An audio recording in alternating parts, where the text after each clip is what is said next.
People, we have some big news regarding Viktor Gyokeres to Arsenal. It's looking good, Rev.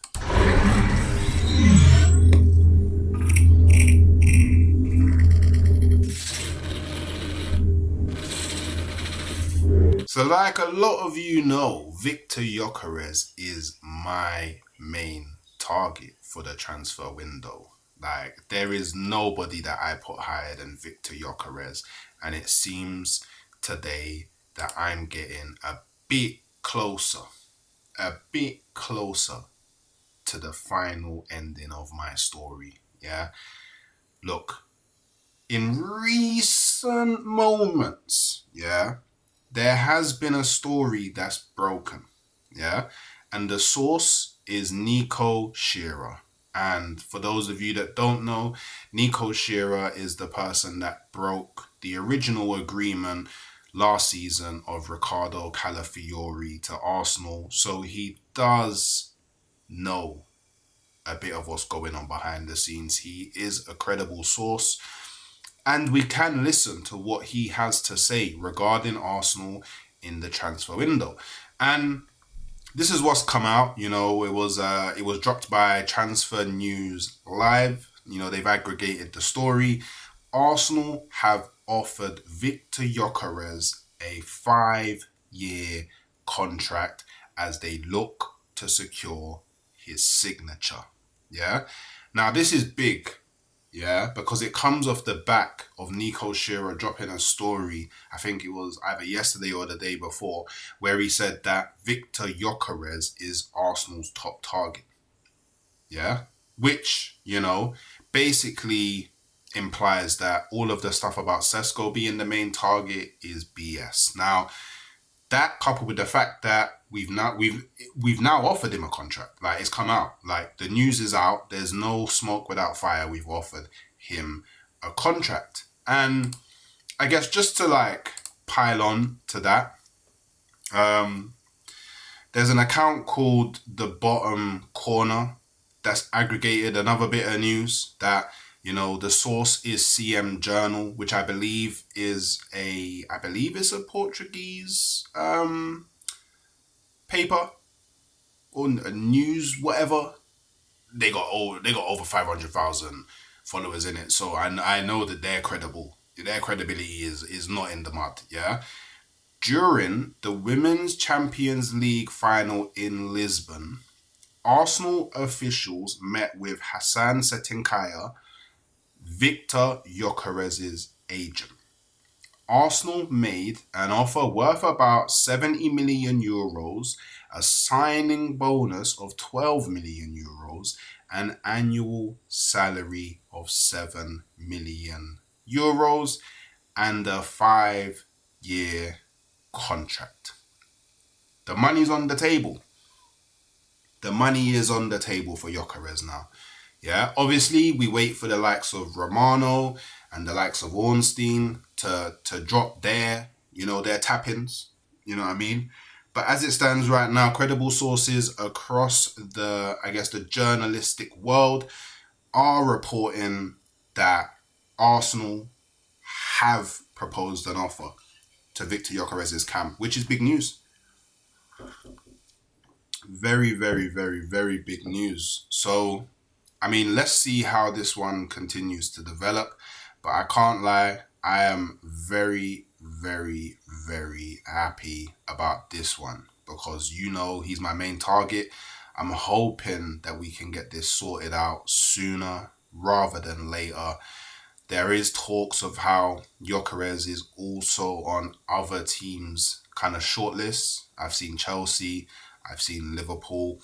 Both teams have Champions League football, so it wouldn't be outside the realms of reality that they could step in, make a late offer. But it seems like one of those occasions where Arsenal have put in so much groundwork for Gyokeres. I'd be highly surprised if anyone can take him off us. Manchester United had hopes, but their hopes rested upon the fact that they get Champions League football. They didn't get Champions League football.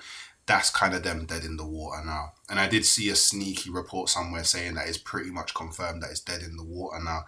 So look, Arsenal fans, we may be getting currently, based on numbers, based on goals scored, the best striker in world football. So it's time for celebration. Well, we don't celebrate too early because we know how news reporting works. One day it's in your favour, the next day it's not in your favour no more.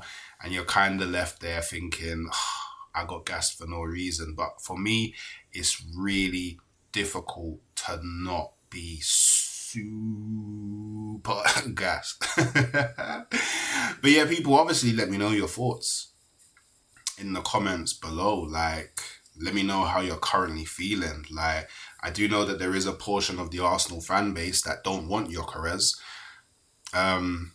For the life of me, I still don't understand why. Because, you know, it's weird. Like,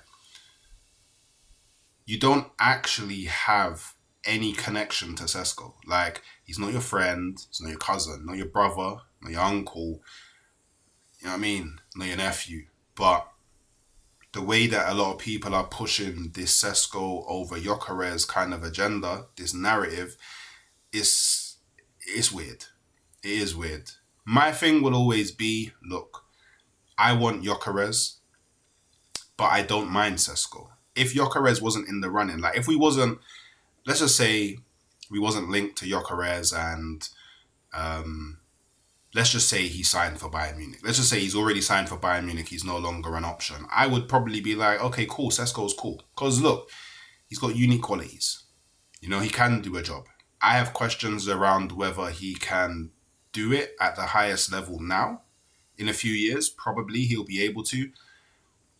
But because it's versus Gyokeres and Gyokeres is the other option, Gyokeres is my favourite striker in the world. It just is what it is. I will always fight the Gyokeres corner. But I'm starting to warm up to a world where, you know what? Both of them aren't really super expensive. Like, they're definitely affordable for Arsenal, especially considering that we didn't really spend any, like, reserve money last season. We should have a lot in the kitty just to go towards transfers. You know, I think we made like 90 odd million off of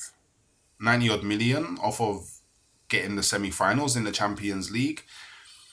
And I think we would have made like over 100 million for our placement in the Premier League. So that's like, let's just say we got about 200 million there that we just generated through playing football last season. So that, coupled with the fact that we didn't actually spend any of our reserves, we're going to make player sales this transfer window. We should have more than enough to potentially cover both of them. There could be a world where we get Gyokeres and we get Sesko. Both of them can play striker. Gyokeres can play off the left. You know, he did start off his career as a left winger.